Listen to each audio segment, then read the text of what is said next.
Bapa di surga, terima kasih ya Tuhan karena kebaikan-Mu. Kau adalah guru kami, Kau adalah Tuhan kami yang baik. Dalam nama-Mu kami berdoa. Amin. Nah, ini yang Wahyu ya. Ini ketiga. Lihat ya, ini 7 gereja. Yang pertama Efesus. Tuliskan kepada malaikat jemaat di Efesus, Wahyu 2 ayat 1. Inilah firman dari Dia yang memegang 7 bintang itu di tangan kanannya dan berjalan di antara ketujuh kaki dian emas itu. Ini gereja ya. Ini gereja loh. Jadi orang percaya ya. Ini bukan orang nggak percaya. Aku tahu segala pekerjaanmu, baik jerih payahmu maupun ketekunanmu. Aku tahu bahwa engkau tidak dapat sabar dari orang-orang jahat, bahwa engkau telah mencobai mereka yang menyebut dirinya rasul, tapi sebenarnya tidak demikian. Bahwa engkau telah mendapati mereka pendusta. Dan engkau tetap sabar dan menderita karena namaku. Dan engkau tidak mengenal lelah. Namun demikian, aku mencela engkau. Ya, dicela Yesus. Karena engkau telah meninggalkan kasihmu yang semula. Sebab itu ingatlah betapa dalamnya engkau telah jatuh. Siapa yang jatuh dalam dosa? Siapa yang jatuh? Orang yang meninggalkan kasih Tuhan. Orang misalnya, apa ya? Curi. Dosa nggak? Dosa. Tapi kalau diampuni, menerima kasih Tuhan diampuni, masih dosa nggak? Udah enggak. Dosa itu ujungnya cuma satu. Menolak kasih Tuhan. Karena dikasih Tuhan mengampuni. Hari ketujuh toh. Menguduskan dan memberkati. Dari awal pun nggak pernah berubah. Jadi cuma satu dosa. Sebenarnya dosa itu cuma satu ujungnya. Menolak kasih Tuhan yang mau mengampuni. Kalau nerima itu, iya nggak dosa. Karena diampuni toh. Ngerti nggak? Kalau diampuni, dikuduskan, bukan diampuni lagi. Dikuduskan, berarti dikuduskan itu berarti diampuni atas segala dosa. Udah diampuni, semua dosa masih dosa nggak? Oh banyak pendeta bilang masih dosa. Karena dia merasa dirinya lebih hebat dari Tuhan kali. Ngerti ya? Yang adanya di ayatnya Bible, Tuhan menguduskan hari ketujuh. Dan Tuhan memberkati dan menguduskan. Menguduskan itu artinya apa? Dia pakai Jawa. Dosamu kabeh diampuni. Nah gitu. Kalau kudus itu bukan 5 dosa, kamu 4 diampuni, tinggal 1. Nggak ada loh, dikuduskan tuh mesti dari nol. Nol artinya apa? Nol. Terus pendetanya bilang masih berdosa, kurang ini dan itu. Ya debat sendiri sama Tuhan ya, paling-paling pendetanya masuk neraka kok. Gak setuju sama Tuhan ya gak apa-apa toh. Ya tuh, siapa yang maksa? Tuhan aja gak apa-apa kok. Reason with me. Reason di Yesaya. Ya toh, marilah berdebat. Ya toh? Bukankah aku telah membuat dosamu yang merah seperti kimisi menjadi putih seperti salju. Mau debat? Boleh. Tuhan bilang, ngotot. Boleh. Mau masuk ke neraka? Boleh. Siapa yang larang? Tapi Tuhan bilang, aku nggak gitu loh. Aku dari kimisi, jadi diampuni semua. Nih ya, sebab itu ingatlah betapa dalamnya engkau telah jatuh, bertobatlah dan lakukanlah apalagi yang semula engkau lakukan. Jika tidak demikian, aku akan datang kepadamu, aku mengkaki dianmu dari tempatnya jika engkau tidak bertobat. Kalau tidak bertobat, gereja itu akan punah. Nanti ya? Bukan sekarang, nanti. Berapa ribu tahun lagi itu. Kalau nggak bertobat, no problem. Bye-bye. Bukan jemaatnya loh. Gerejanya. Lu kenapa? Lu gereja, bilang lu gereja Yesus, tapi melupakan kasih Yesus. Bye-bye. Begitu toh? Bener nggak? Kamu bilang kamu gereja Yesus, tapi mengandalkan perbuatan baik manusia. Bye-bye. Itu. Nggak ya? Dia pakai perbuatan baik manusia tuh. Aku tahu segala pekerjaanmu baik jerih payahmu maupun ketekunanmu. Oke? Kau tidak dapat orang jahat. Kau tahu mereka yang disebut diri rasul. Tuh, lihat. Dia pakai semua, pakai dirinya, pikirannya, pakai tenaganya semua. Tapi dia lupa kasih Yesus. Ya, ngerti nggak? Tapi ini yang ada padamu bahwa engkau membenci segala perbuatan pengikut-pengikut Nikolaus, nabi palsu, ya, yang juga aku benci. Ya. Siapa bertelinga, hendaklah ia mendengarkan apa yang dikatakan Roh kepada jemaat-jemaat. Barang siapa menang, dia akan kuberi makan dari pohon kehidupan yang ada di Taman Firdaus. Allah. Ya. Yuk kalau kalah, lu di laut agamawi, kayak orang buat terapan di laut. Tapi lu gak ngerti sih ya, lu dari Toba ya, di Danau Toba deh. Tapi asin lah ini. Di laut, bisa nggak orang hidup? Kan dia pengen lautan yang asin. Lu tau nggak orang yang di lautan asin apa? Satu buat terapan, hidupnya kayak gitu, tenggelam gitu. Kedua, lu ada harta, lu buang semua lu. Orang berenang pakai bawa emas, tenggelam lu. Jadi udah begitu, udah gitu anak istri nggak bisa tolong. Itu yang buat terapan apa di lautan agamawi. Ngerti nggak? Ngerti nggak? Atau agamawi. Ngerti nggak? Seperti Ayub. Anak ini sampai habis. Segantung agamawi lu seberapa jauh. Sebesar itu agamawimu, sebesar itu kamu rontok. Persis kayak orang di lautan. Hah? Lu kalau misalnya C nih ya, masuk di laut, tenggelam kapalnya gitu, ini baju aja dibuang sama dia nih. Hah? Percaya gak lo? Udah gak ada nilai itu, baju Gucci kayak baju apa dibuang tuh. Bener. Itu kayak begitu. Tapi yang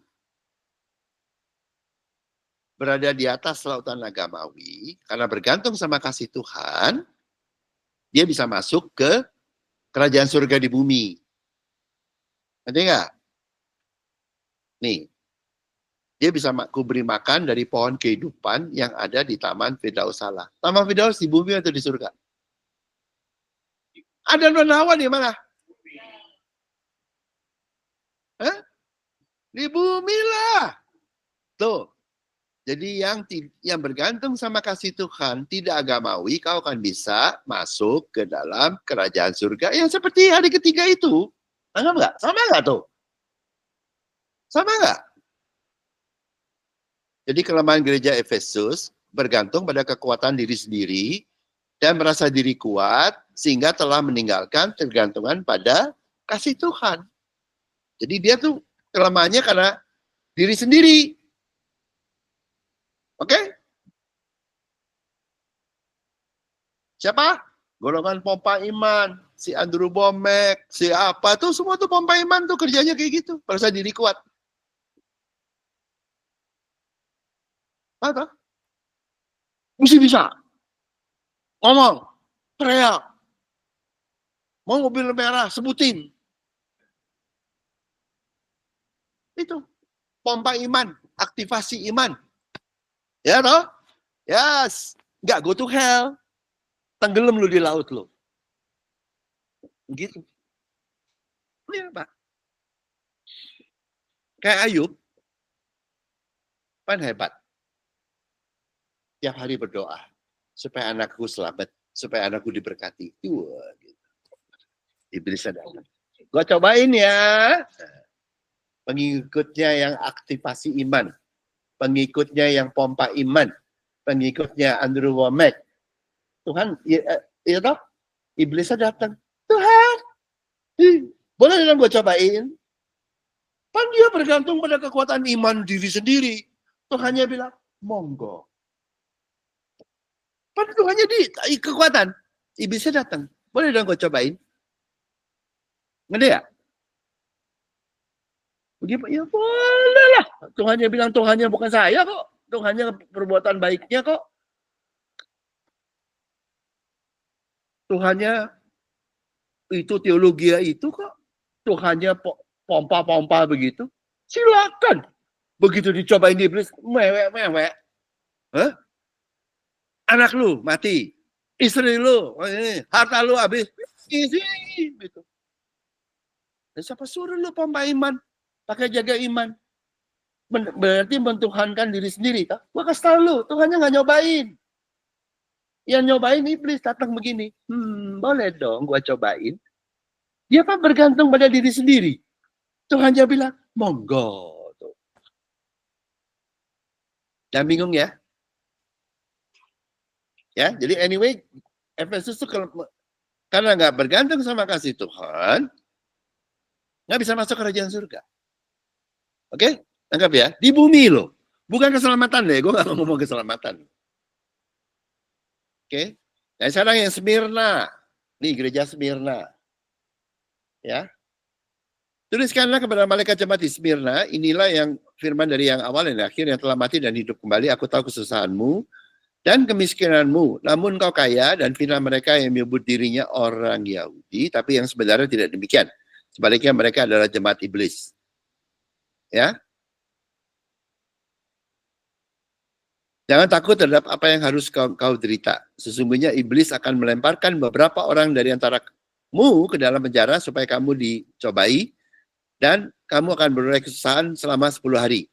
Hendaklah engkau setia sampai mati. Dan aku akan mengerjakan kepadamu mahkota kehidupan. Jadi ini gereja Smyrna.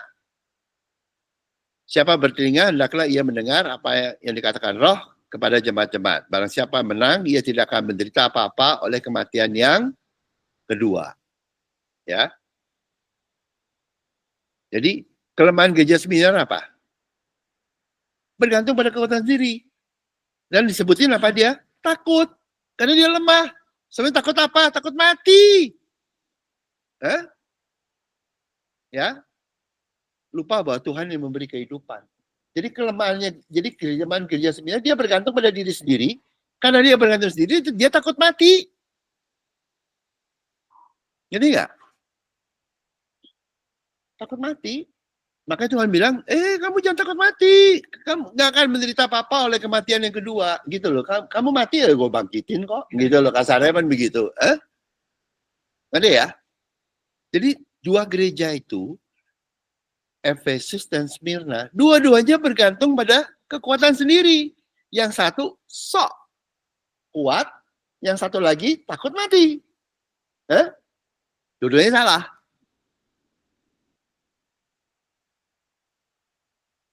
Kalau Hakri bergantung pada yang kayak Efesus, enggak. Kayak Smyrna takut mati enggak? Takut mati enggak? Lu kalau udah murid Tuhan ya, apa aja lu enggak takut. Lu serius. Bukan karena lu hebat. Karena lu tahu Tuhan lu. Tapi Tuhan yang buat. Nih. Sekarang gereja ketiga. Pergamus. Tuliskanlah kepada malaikat jemaat yang di Pergamus. Ya, inilah firman dia yang memakai pedang yang tajam dan bermata dua. Aku tahu di mana engkau diam, yaitu di sana, di tempat takhta iblis. Dan kau berpegang pada namaku, dan kau tidak menyangkal imanmu kepadaku. Dan juga tidak pada zaman Antipas saksiku yang setia kepadaku, yang dibunuh di hadapan kamu, di mana iblis diam. Ya, so far so good ya, Pergamus. Tapi aku mempunyai berapa keberatan terhadap engkau. Di antaramu ada berapa orang yang menganut ajaran Bileam, nabi palsu, yang memberi nasihat kepada Balak untuk menyesatkan orang Israel supaya mereka makan persembahan berhala dan berbuat zina. Jadi begitu. Demikian juga ada padamu orang-orang yang berpegang pada ajaran pengikut Nikolaus. Ada dua nabi palsu. Sebab itu bertobatlah, jika tidak demikian aku akan segera datang kepadamu dan aku akan memerangi mereka dengan pedang yang di mulutku ini. Ayat 17, barang siapa bertelinga, hendaklah ia mendengarkan apa yang dikatakan Roh kepada jemaat-jemaat. Barang siapa mana kepadanya akan kuberikan dari mana yang tersembunyi. Dan aku akan mengerjakan kepadanya batu putih yang di atasnya tulis nama baru yang tidak diketahui oleh siapapun selain yang menerimanya. Jadi kelemahan gereja Pergamus adalah terkontaminasi, nggak semua, oleh ajaran nabi palsu. Ada dua, Bileam sama Nikolaus. Nabi palsu. Ya, jadi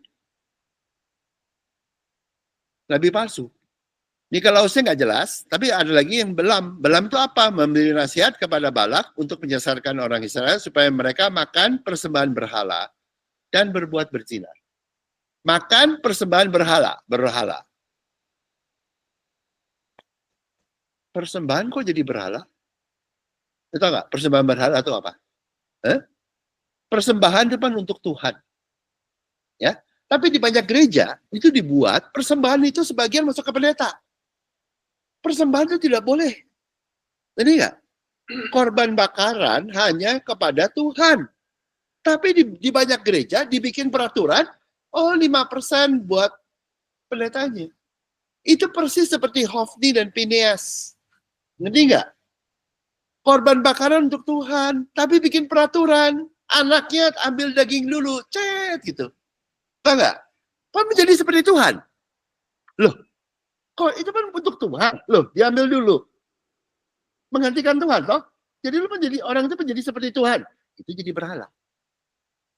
Nangkap nggak? Kan korban untuk Tuhan. Tapi dimakan sama orang, menggantikan Tuhan. Orangnya Tuhan bukan? Berhala, toh? Terus siapa makan siapa? Ya orang itu juga. Dia makan persembahan berhala. Berhalanya siapa? Ya dia itu. Yang makan siapa? Dia itu. Go to hell. Loh, nabi palsu. Ngerti nggak? Berapa banyak tuh pendeta yang kayak begitu? Nggak semua. Nah, Pak. Hofni Phineas. Oke. Jadi berbuat zina. Berbuat zina kenapa? Jadi ada yang jemaatnya karena nggak ngerti, sebetulnya kan lu menyembah Tuhan. Lu jadi menyembah pendetanya. Itu namanya berzina. Pendetanya menggantikan Tuhan.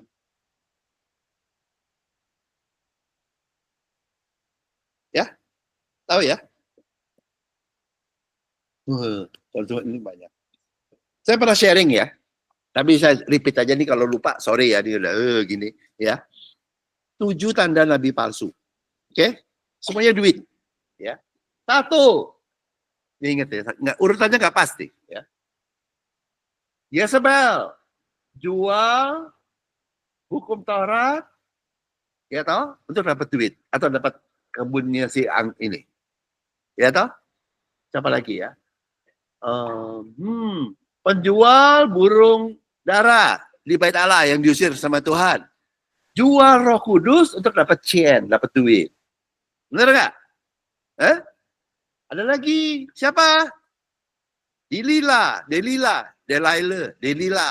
Jual murid Tuhan namanya Samson untuk dapat duit.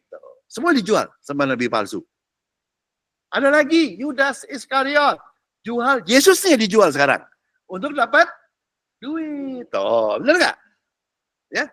Ada lagi siapa? Si Belam menjual nubuatan untuk dapat duit. Habis ada lagi siapa? Hofni Phineas menjual itu loh, korban persembahan bakaran untuk dapat duit. Siapa lagi? Satu yang ketujuh gue lupa nih. Siapa nih? Dia jual minyak, dia jual burung. Jadi pan semua toh. Jadi semua lengkap loh. Gila semua dijual. Yesus dijual, itu namanya Yudas Iskariot. Roh Kudus dijual, itu namanya penjual burung merpati. Ya toh? Hukum Taurat dijual, tuh yang namanya si siapa tuh? Isabel. Nubuatan dijual, tuh yang namanya si Bileam, ya Delila. Itu jual murid, ya. Kalau si itu tuh perbuatan baik, si siapa tuh? Ananias dan Safira, perbuatan baik. Semuanya neraka ya. Kalau nabi palsu sama satu paket. Gak ada di Bible. Nabi palsu apa ya? Neraka. Gak ada. Oh, setengah neraka bolak-balik ke surga. Gitu gak ada loh. Oh iya, menjual minyak urapan. Itu gadis yang bodoh. Ya, gadis yang bodoh beli minyak urapan toh, tapi nggak bisa masuk ke dalam perjamuan toh. Minyak berarti penjualnya palsu. Minyak urapan palsu. Semua dijual tuh. Lihatin dari Yesus, Roh Kudus, minyak urapan, murid Kristus, firman, si Yezebel. Lu buatan, lu apa yang dijual ya? Hah? Ambil palsu tuh duit semua tuh. Makanya gampang kok. Kalau udah ngerti ya, kayak dia yang tahu tuh. Bisa, gitu. Habis itu gimana? Rasanya masuk neraka. Gitu loh. Ya, oke. Okay. Jadi terkontaminasi Belam, ya. Si Belam itu nabi palsu, oke. Okay. Dia jual nubuatan, kemudian makanya makan persembahan berhala. Dia jual posisi dia yang seakan-akan hamba Tuhan, makan. Jadi orangnya bayar ke dia, loh, kan menggantikan Tuhan. Jadi persembahannya orang itu menjadi ke dia, menjadi ya kan dia bukan Tuhan, jadi berhala. Terus dia sendiri yang makan, ya makan persembahan berhala. Gitu ya, anggap ya. Habisnya gimana? Ya go to hell orang itu. Ya. Nih, Tiatira. Dan tuliskanlah kepada ini yang keempat. Di Tiatira. Inilah firman Allah yang matanya bagikan nyala api dan kakinya bagikan tembaga. Aku tahu segala pekerjaanmu, baik kasihmu dan maupun imanmu. Baik peradanmu maupun ketekunanmu. Aku tahu bahwa pekerjaanmu yang terakhir lebih banyak daripada yang pertama. Semuanya bagus ya. Nah, tetapi aku mencela engkau karena engkau membiarkan Jezebel, nabi palsu, yang menyebut dirinya nabiah, mengajar dan menyesatkan hamba-hambaku supaya berbuat zina dan makan persembahan-persembahan berhala. Ya toh? Sama toh? Banyak gak gereja bilang, memberi kepada Tuhan. Kirim. Makin buat menara doa. Bikin kirim. Katanya begini loh. Enggak semua, enggak semua. Orang kalau korupsi pun enggak semua loh. Lu tau gak kalau orang korupsi ya, di company ya, duitnya company 1 triliun. Lu kira dia ambil 1 triliun? Enggak. 100 miliar. Lu kira di APBN, misalnya korupsi di APBN, APBN-nya 1.000 triliun. Lu kira 1.000 triliun? Enggak. 5 triliun. Gitu loh. Lu jangan pikir, kayak begini. Jadinya tuh, oh pemberian ke Tuhan 100. Cuma ambil 2. Tuh, begitu. Iya. Nah, waktu ngambil 2, itu kan dia yang 100 kan buat Tuhan. 2. Ngerti ya? Jadi manusia menjadi Tuhan toh. Itu namanya berhala. Terus yang makan siapa? Ya dia. Makanya makan persembahan berhala. Habis itu pengikutnya. Ya toh? Staff. Apa tuh ya? Staff pastoral. Kena semua. Ngerti ya? Nah, itu namanya zina. Karena dia menggantikan Tuhan. Nggak, saya ngerti. Saya kasih tahu bahasanya itu loh. Supaya ngerti. Ini ya? Apa? Loh itu keturunannya. Keturunannya itu. Makanya itu satu paket. Tuhan, bukankah kami demi namamu bernubuat mengusir bla bla bla. Pas satu paket. Siapa? Yang di pulpit yang senior sama anak bawangnya semua kena semua. Racun semua. Neraka semua. Makanya Yezebel dan anak-anaknya. Ya, nih lihat nih.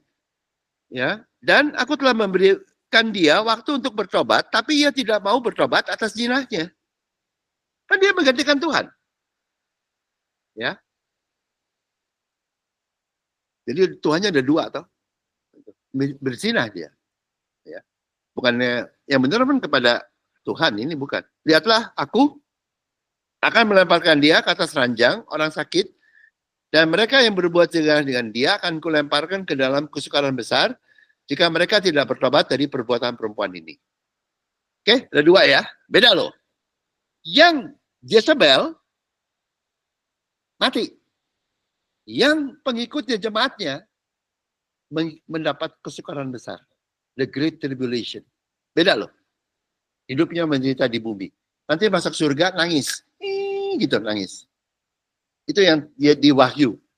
Siapa tuh? Ditanyain sama Malaikat itu. Yohanes, you kenal nggak tuh siapa tuh? Nggak tahu loh. Siapa tuh? Ada banyak orang berbaju putih, tapi nangis. Masuk surga kok nangis ya? Kenal nggak? Nggak tahu siapa itu. Mana itu? Ya. Oh, mereka itu adalah yang lewat dari ini. Tapi nangis. Kenapa? Oh, banyak bohong atau ngikutin bohong. Jadi sadar. Nah, itu Yesus bilang akan ampuni, akan menghapus air mata dan kemudian menggembalkan mereka. Jadi ya. Jadi yang itu pengikutnya itu kena masa kesukaran besar, menderita, tapi tetap selamat. Ngerti nggak? Kemudian waktu masuk surga nangis. Bukan nangis sukacita loh. Nangis sukacita. Bilang, saya sekarang mau melayani Tuhan siang dan malam. Di surga lu mau melayani Tuhan siang dan malam. Hah? Loh ayatnya gitu loh. Tuhan bilang, Tuhan menghapuskan air mata mereka, berarti duka.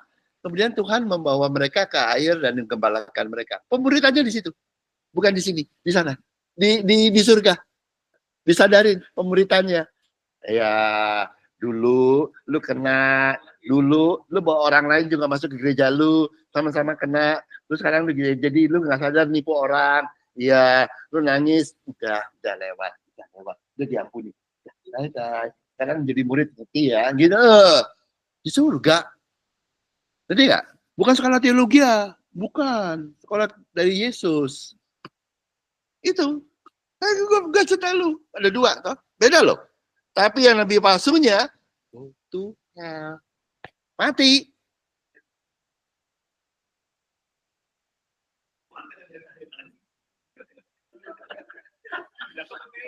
Kalau pendetanya di neraka, ya sudah. Kan ada yang begitu, nggak semuanya toh. Kalau dia bertobat atau gimana dia ini, lu tahu nggak pendetanya tuh disebutnya kalau di Bible, kalau kita, kau tidak akan menanggung malu. Kalau mereka malu, lu makan duit jemaat, lu makan semua, lu kira nggak malu di sana? Cuman diampunin sih, cuman malu. Lu nipu lagi ngajarnya kacau. Hah? Bergantung sama dia bisa, wah rema. Jemaatnya bilang, lu bohong semua ya? Di surga kan, lu bohong semua. Malu. Itu ya udah cuman, kalau kita dibilangnya, kau tidak akan menanggung malu. Tapi tetap diampunin ya, gue bilang. Jadi kalau pendeta itu ya, ngaco, masuk neraka ya sudah. Tapi kalau dia masih disamet, masuk surga, malunya gila lu. Hah? Lu bohong berapa ribu kali ya? Tahun berapa kali lu khotbah? Hah? Serius lu gue bilangin Bible. Kalau disebutnya kau tidak akan menang kita disebutnya kau tidak akan menanggung malu. Kayak saya preaching bergantung sama kasih Tuhan. Gue gak hipokrit. Gue bergantung sama kasih Tuhan. Gue juga sharing the same.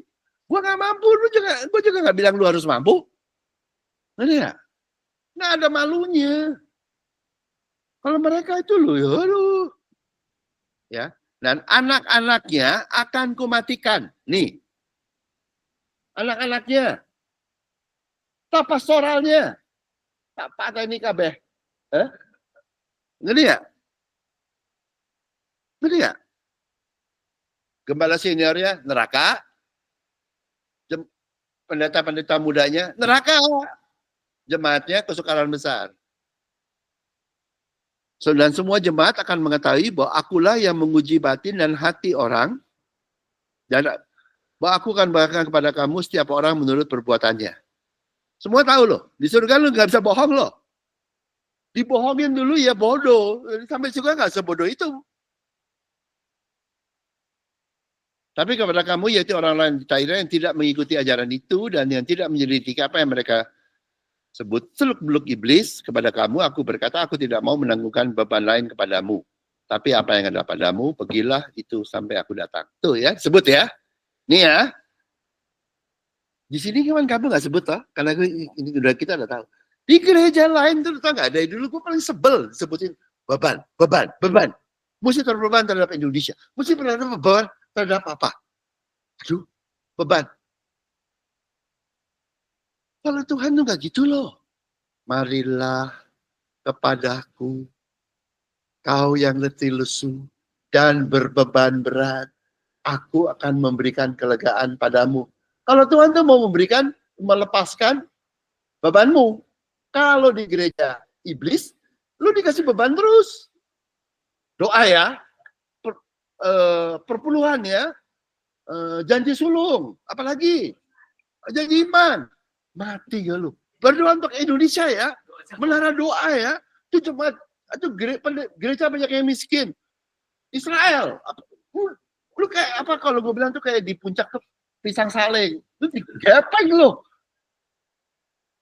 Padahal Matius 11 ayat 28, marilah engkau yang letih lesu dan berbeban berat karena dibebani pendeta begitu berat, gitu ya. Datanglah kepadaku, gue serius. Aku akan memberikan tuh beban lain. Aku tidak akan memberikan, ini ketawa dulu kasih beban. Duit apa, doa, rumah apa, kasih semua. Pendeta tinggal apa, semua. Sampai lu ngangkatin koper nggak lu? Oh enggak ya. Ada loh. Jadi porter sekalian.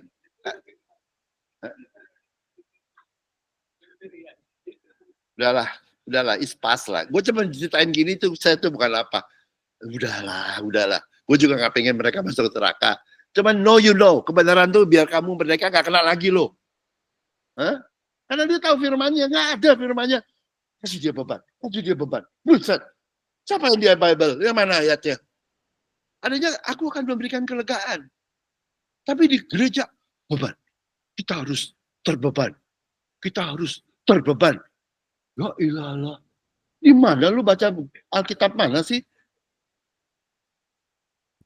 Oke, itu yang gereja tiada. Dan barang siapa menang dan melakukan pekerjaanku sampai ke sana, keduanya akan kukerahkan kuasa atas bangsa-bangsa, dan ia akan memerintah mereka dengan tongkat besi. Mereka akan dirembukan seperti tembikar tukang periuk, sama dengan penerima dari Bapakku. Dan padanya akan kukerahkan bintang timur, siapa bertindak hendaklah ia mendengarkan apa yang dikatakan roh pada jemaat. Jadi kelemahan Tiatira, nabi palsu. Itu jadi dua gereja. Yang depan tuh dua, kelemahannya bergantung pada kekuatan sendiri. Satu, berasa diri kuat, atau lagi berasa diri lemah. Kalau yang gereja 3 dan 4, dua-duanya bergantung pada nabi atau terkontaminasi lah, nggak semua gerejanya. Apa terkontaminasi oleh nabi palsu, ya toh? Karena Sardis, ya. Dan tuliskanlah kepada malaikat jemaat di Sardis. Inilah firman dia yang memiliki 7 roh, kedua roh, dan 7 bintang itu. Aku tahu segala perjalanan engkau dikatakan hidup, padahal engkau mati. Mati. Ya. Bangunlah dan keluarkanlah apa yang masih tinggal dan sudah hampir mati, sebab tidak ada satu pun dari pekerjaannya aku dapati sempurna. Di hadapan Allahku. Kenapa nggak sempurna? Kenapa pekerjaannya nggak sempurna? Karena kalau kerjaan Yesus sempurna nggak? Sempurna. Kalau kerjanya nggak sempurna berarti bukan Yesus yang kerja, berarti diri sendiri. Ya, jadi Sardis itu agamawi, karena dia bergantung pada kerjaan diri sendiri untuk menyenangkan hati Tuhan. Kalau pekerjaan Tuhan Yesus kan sempurna, pekerjaannya nggak sempurna, kenapa? Pekerjaan manusia, mana ada yang sempurna? Ya, begitu ya. Jadi barang siapa menang, ia akan dikenakan pakaian putih yang demikian. Ya. Kalau Tuhan ya, kita tuh murid Tuhan, anak Tuhan itu putih. Putih itu artinya apa? Ya nggak ada doktrin. Itu putih itu. Kalau saya ada colorful, itu yang harlot biru, terus bikin macam-macam. Warnanya ungu. Kalau di Tuhan, yang pakai merah cuma Yesus. Karena darahnya dia. Pengikutnya putih. Kenapa? Gak pakai teologi, gak pakai ini. Kalau yang lebih palsu atau agamawi, itu ada 2 warna. Satu merah, dia yang bekerja. Kan dia yang ngorbanin darah. Dia yang bukan Yesus, dia. Itu, ya. Yang kedua, biru atau ungu, biru. Darah biru. Saya Farisi. Saya Yahudi. Sebelum Tuhan datang saya udah ada. Begitu kasarnya? Tahu nggak? Darah biru. Tuh, 2 itu. Satu, berdasarkan pengetahuan dan pikirannya. Satu lagi, itu namanya ahli Taurat. Satu lagi, berdasarkan darah birunya. Kalau di agama lain namanya nanti kapan-kapan nggak keluarin, tapi nggak direkam. Gitu, itu begitu tuh, dua tuh. Yang ini juga kabung nih. Ini biru, ini merah, ungu. Itu begitu. Kalau menurut Tuhan, putih. Saya tidak bergantung pada pekerjaan saya sendiri. Saya juga tidak bergantung pada keturunan saya. Saya dari keturunan ningrat atau bangsa pilihan atau whatever gitu loh. Jadi ya, putih. Ya, itu si sadis. Itu ya. Pekerjaannya nggak sempurna karena dia bekerja pakai diri sendiri. Oke? Agamawi. Laodikia. Aku tahu segala engkau tidak dingin dan tidak panas. Alangkah baiknya jika engkau dingin atau panas. Jadi karena engkau suam kuku dan tidak dingin panas, aku akan memuntahkan engkau dari mulutku. Karena engkau berkata, aku kaya, ya, doktrin kemakmuran, ya. Dan aku telah memperkayakan diriku dan aku tidak kekurangan apa-apa. Karena gue kaya, gue disayang Tuhan. Gitu loh, Injil kemakmuran, prosperity gospel, gini loh ya. Dan karena engkau tidak tahu bahwa engkau melarat, malang, miskin, buta, telanjang, gitu loh.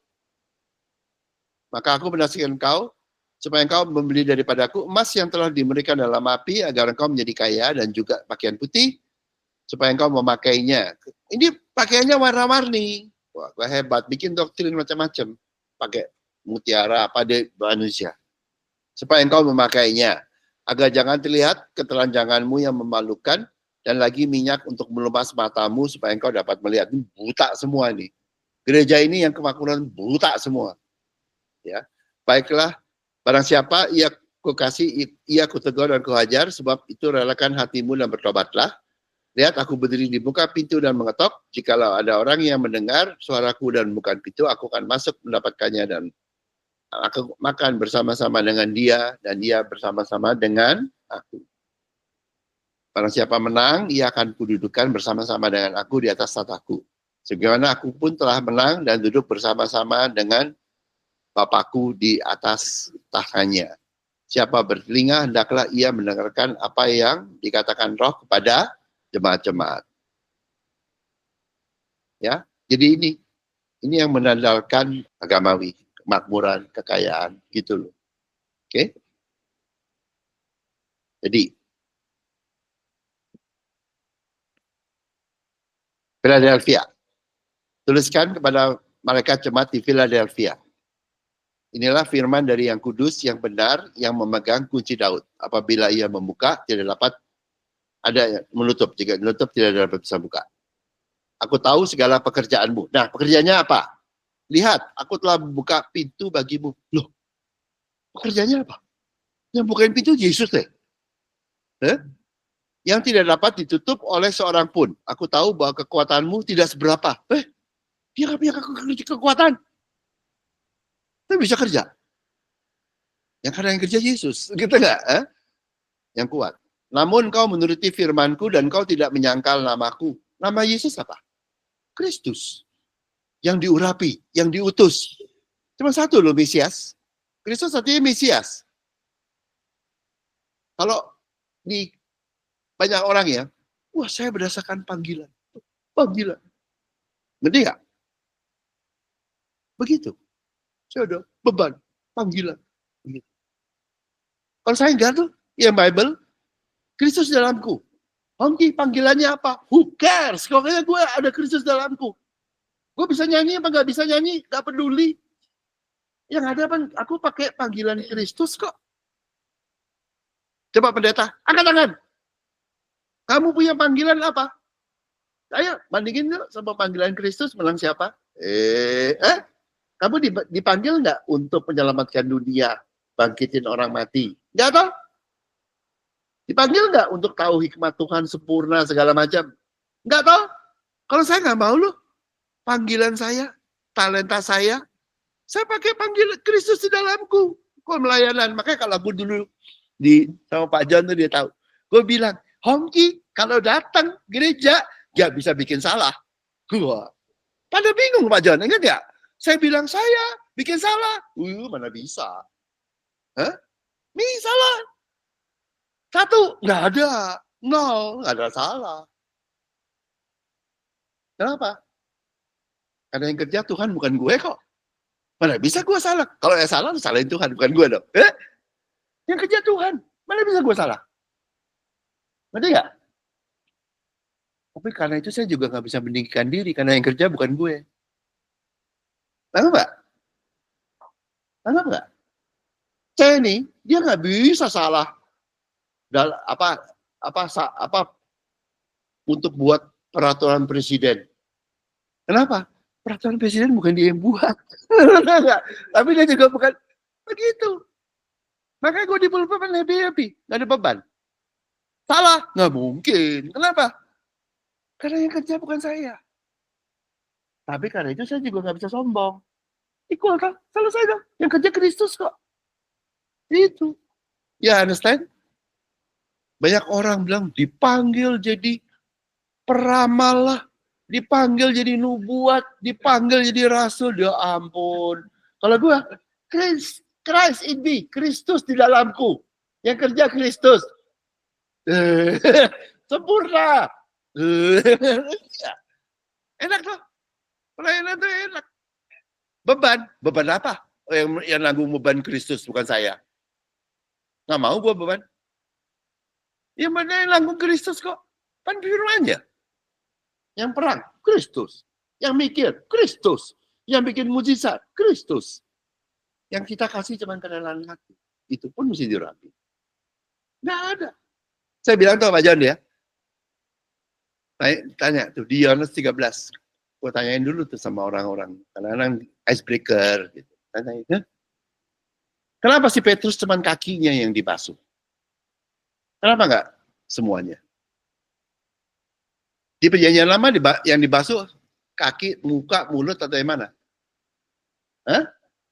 Kaki? Enggak, semua badan, mikvah, dibaptis. Kalau pelayanan semua mesti di toru, mikvah. Tapi Petrus kan Tuhan Yesus bilang apa? Kaki aja. Badannya nggak perlu, kamu udah. Ngerti nggak? Tangannya nggak perlu, mukanya nggak perlu. Kenapa? Karena bukan mulut Kristus, bukan otak dan mulut Petrus yang bikin teologi. Pikiran Tuhan. Nggak perlu. Yang dibahas itu cuma kaki, kerelaan hati. Jadi cuma kontribusinya murid itu cuma kerelaan hati. Tangannya, tangan Tuhan yang buat mujizat. Hikmatnya, hikmat Tuhan. Firmannya, firman Tuhan. Ngerti nggak? Murid cuma kaki, kerelaan hati. Itu pun mesti dibasuh. Kalau nggak rela. Supaya nggak kontaminasi. Cuma satu. Makanya bisa nggak salah? Nggak bisa salah ya, mulutnya Tuhan, pikiran Tuhan, tangan kuasa Tuhan. Mana bisa salah? Yang kerja Tuhan kok. You understand? Makanya kalau saya pelayanan, bisa salah. Udah gitu, preaching bisa salah? Nggak bisa. Kenapa? Ya sesuai hukum Taurat, nggak bisa salah. Kenapa? Lah gue cuma mengutip Bible. Saya cuma mengutip copy paste. Kalau saya preaching tuh copy paste. Nih, ini lu kira gue yang nulis nih Wahyu 3 ayat 8. Saya cuma bacain. Bisa salah nggak? Bisa salah kalau yang nulis Bible salah. Saya cuma copy paste ya. Hah? Mana ada teologinya? Gue cuma merahin kok. Mana teologinya? Ngerti ya? Bisa salah nggak? Ya kalau terjemahan LAI ada kurang-kurang ya sudahlah itu gitu ya. Dalam konteks itu loh. Bukan gue loh. Tahu nggak? Gue nggak setuju dengan kata-katanya. Lu dapat sendiri sama penulisnya. Ngapain kamu ngongki? Hah? You understand? Itu loh standar Bible. Makanya kalau di Bible, murid itu hanya melihat dan mendengar. Dan Yesus juga bilang apa? Ada tertulis tuh. Ngerti nggak? Cuman ada tertulis, gue bacain. Revelation-nya di mana? Dia cuma tahu di mana. Kayak orang librarian. Tahu bukunya mana, chapter berapa. halaman keberapa. Bukan dia penulis bukunya loh. Dia cuma tahu di mana ditulisnya. Ya, understand? Enak ya jadi murid? Ya, gampang, nggak bisa salah. Tapi jangan pakai otak. Mana sih Sari? Jangan pakai otak, jangan nulis Bible, jangan bikin tafsiran. Mengutip. Teman tahu di mana. That's all. Bisa salah nggak? Nggak bisa. Karena Bible semuanya benar. Ya, beberapa jemaah iblis yang mereka menyebutnya diri orang Yahudi, tapi yang sebenarnya tidak demikian. Yahudi itu banyak palsu ya. Masuk Israel palsu. Udah punah sebetulnya Yahudi itu udah nggak ada. Yang Yahudi yang Tuhan itu nggak ada. Di Yesaya 6. Karena nggak nurut Tuhan. Dia bilang, saya akan seperti pohon tuh tebang tinggal ini Yesaya 6 nih, lihat nih. Supaya ngerti ya. Jangan gila sama Israel ya. Gua kasih tahu lu ya. Ini nabinya Israel loh, Nabi Yesaya loh. Kejadian lama yang dia baca. Yesaya 6. Coba yang ngerti. Buatlah hati bangsa ini keras, dan buatlah telinganya berat mendengar, dan buatlah matanya melekat tertutup, supaya jangan mereka melihat dengan matanya, dan mendengar dengan telinganya, dan mengerti dengan hatinya, lalu berbalik dan menjadi sembuh. Nah, Yesaya kan sayang Israel. Dia tanya sama Tuhan. Kemudian aku bertanya, Yesaya, sampai berapa lama ya Tuhan? Lalu jawab Tuhan, sampai kota-kota telah lenggang sunyi sepi. Sampai habis gitu loh. Tidak ada lagi yang mendiami sampai habis. Dan di rumah-rumah tidak ada lagi manusia sampai habis ya. Dan tanah menjadi sunyi yang sepi sampai habis. Tuhan akan menjadikan manusia jauh-jauh sehingga hampir seluruh negeri menjadi kosong. Ya. Dan jika di situ masih tinggal 1/10 dari mereka harus sekali lagi ditimpa kebinasaan. Jadi gini, kan ada 11 yang punya tanah toh, dari 11 murid. Kalau tinggal 1/10, artinya apa? Dari 11, 10 dinolin. Dari 11 suku toh yang punya tanah, tinggal 1/10. Berarti bisa gitu nggak? Dari 11, 1% tinggal 1/10. Berarti 10 suku lenyap. Habis itu yang 1/10 diapain? Dan jika di situ masih tinggal 1/10 dari mereka harus sekali lagi ditimpa kebinasaan. Jadi hajar dulu 9/10, habis itu hajar lagi yang 1/10. Jadi berapa? Bisa gitu nggak? 0. Pintar, anak UI pintar. Ya, jadi 0. Itu Israel habis semuanya. Panggilannya sudah habis. Karena nolak, bukan karena Tuhan. Namun, keadaannya akan seperti pohon beringin dan pohon jawi-jawi yang tunggulnya tinggal berdiri pada waktu ditebang. Jadi habis panggilan Israel. No more. Dan habis. Dan dari tunggul itulah akan keluar tunas yang kudus. Jadi kasarnya begini. Israel 9/10. Pak. Habis itu 1/10. Pak. Berapa? 0. Tinggal apa? Tunas yang kudus. Kalau lu balik ke Pari, balik lagi.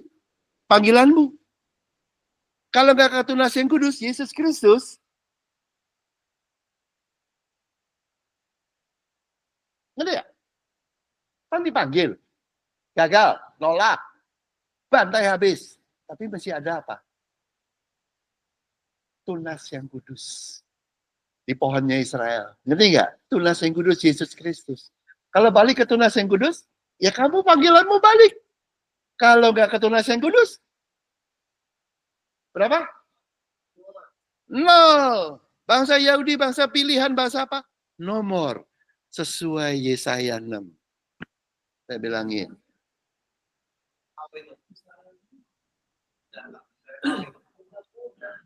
Di tempatnya Paulus bilangnya, fake Jew. Apa Yahudi? Kamu Yahudi yang asli, ini Yahudi bohong. Kan? Kalau pakai DNA tadi, orang isinya 97% darah Jerman. Dia tahu, Askenazi, darah Yahudinya cuma 3%. Ya, udah kalah.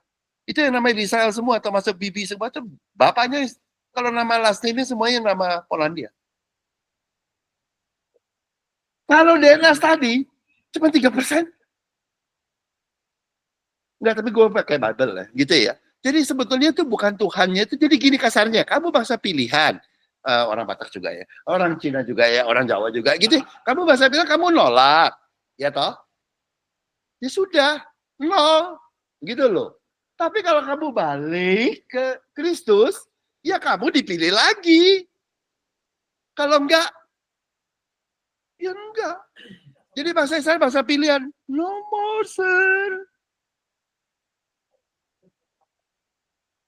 Balik kan nanti kok di akhir zaman dari semua bangsa udah bertobat, yang paling badung tuh dia terakhir. Terakhir. Makanya kalau di Yeskiel di perjanjian lama dibilangin, Yeskiel nih bangsamu, ya ya.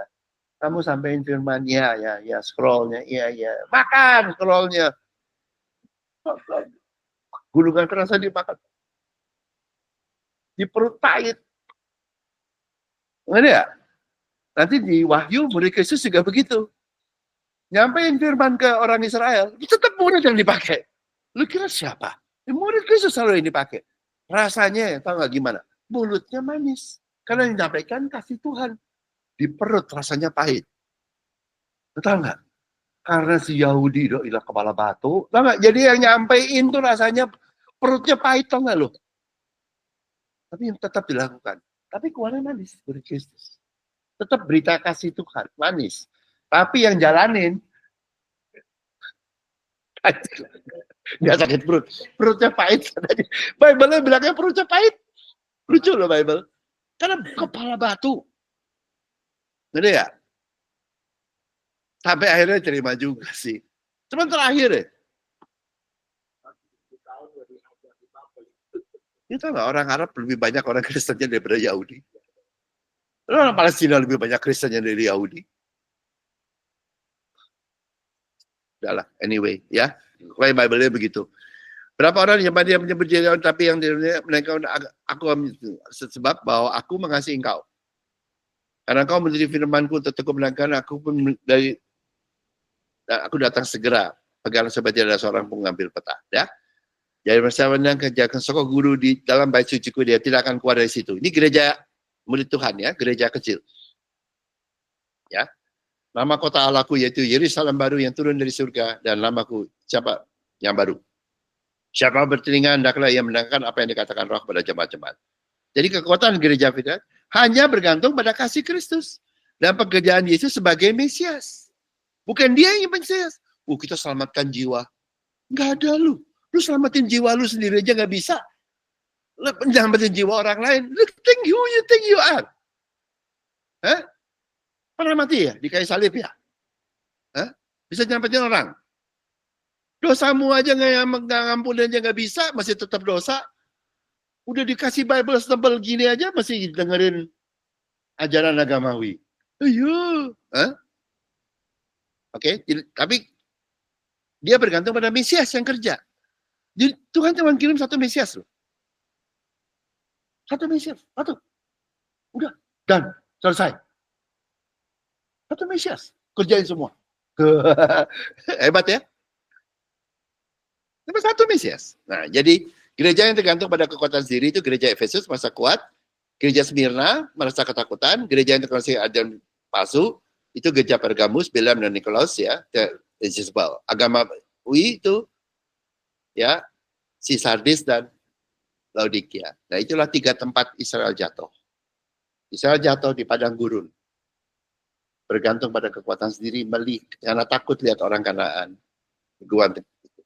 Tempat kedua Israel jatuh adalah di tanah perjanjian zaman Elia,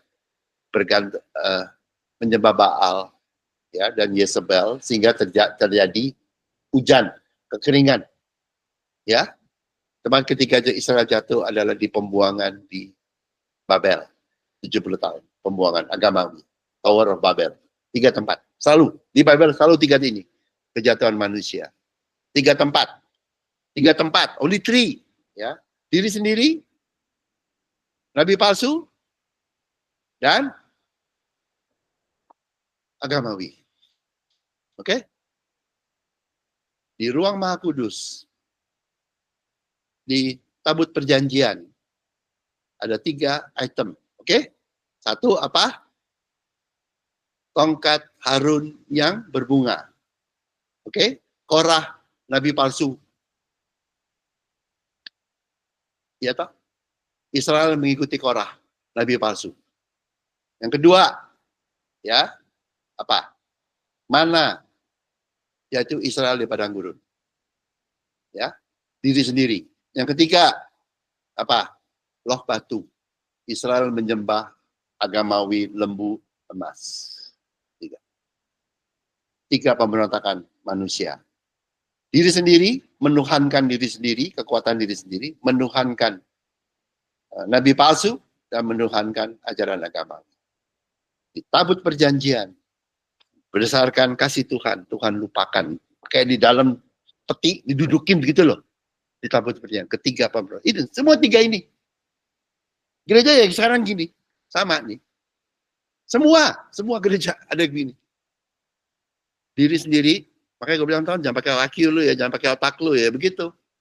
Diri sendiri jangan, ya. Dan jangan nabi palsu, jangan agamawi. Philadelphia, ya, memegang kunci Daud. Ya, sekarang Philadelphia. Ya, lihat. Berkat Yesus bagi ini. 1, dia sudah bangun rumah yang Tuhan janjikan pada Daud. The Lord will make a house for you pada Daud. Ya. Di bumi, kerajaan surga di bumi, ya. Ini adalah kerajaan surga. Yesus yang membangun. Hari ketiga toh? Apa? Lalu, aku telah membuka pintu bagimu yang tidak dapat. Jadi sekarang berkat Yesus bagi gereja. Kerajaan surga sudah kebuka bagi gereja Philadelphia. Bukan murid Tuhan loh. Gereja. Jadi gereja Philadelphia yang bergantung pada kasih Tuhan, semua diberkati. Karena boleh masuk ke kerajaan surga. Siapa? Murid Tuhan diberkati di tempat itu. Mempelai yang diberkati. Tukang cucinya yang diberkati. Ini tahu nggak? Oh, jemaatnya dari itu. Tamunya diberkati. Dan itu. Ngerti nggak? Karena ini gereja loh. Iya toh? Bukan hanya murid loh. Bukan hanya mempelai. Everybody shall be blessed. Di gereja itu. Yang dipimpin sama orang yang menerima kasih Tuhan. Oke? Dan di situ di gereja Philadelphia, yang mimpin murid Kristus, nggak disebut lagi nama. Udah gereja. Muridnya hilang namanya. Jadi nggak ditinggikan diri kayak Pak Haji, kayak siapa lu? Apaan lu? Gereja Tuhan yang ditinggikan. Understand? Nih ya. Jemaat iblis yang mereka menyebut diri tapi akan kuserahkan padamu. Jadi Tuhan yang mengirim jemaat. Oke, setelah diberkati tadi di ayat 8, baru jemaatnya datang ke gereja itu. Seperti gereja mula-mula, tadinya kecil tapi tambah lama tambah gede. Karena berkat Tuhan ada di situ. Ngerti nggak? Tempat di mana dia ditinggikan, aku akan menarik semua orang kepadaku. Gitu loh. Right? Aku akan menyuruh mereka datang dan tersungkur. Jadi Tuhan sendiri yang akan mengirimkan. Jemaatnya siapa? Jemaat dari ajaran gereja iblis itu.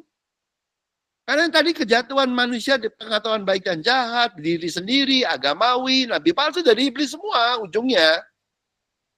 Jadi enggak?